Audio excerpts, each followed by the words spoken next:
Let me move quickly to the lieutenant governor. Peggy Flanagan's your lieutenant governor. Is that correct? That is correct. Does the lieutenant governor go on the ticket with you, or are they elected by themselves on a ballot in the state of Minnesota? It's on a ticket. It's on a ticket. Peggy Flanagan essentially works for you. She has an independent office. She's a constitutional officer. She's on the ticket, but she is independent as a constitutional officer. You could ask for her resignation at any time. Is that correct?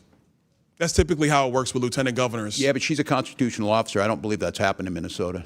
Peggy Flanagan is, there are accusations that she was intimidating whistleblowers.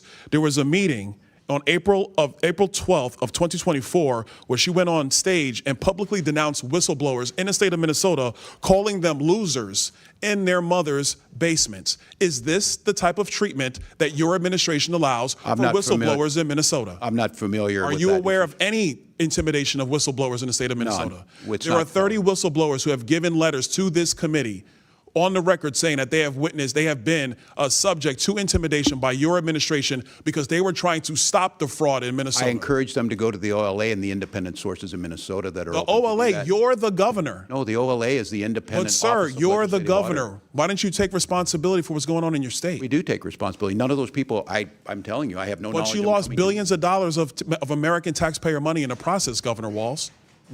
We prosecuted these people, Congressman. I think Florida has fraud. I would argue that the prosecutions have largely come from the federal offices that's as not opposed how to the this state works. offices. You know that we refer What do you mean that's not how it works? That's exactly how it works. They're partners. They partner together. Our BCA. Is the Attorney General allowed to investigate fraud and prosecute fraud in the state of Minnesota without the Department of Justice federally? Are you allowed to do that, Attorney General Ellison?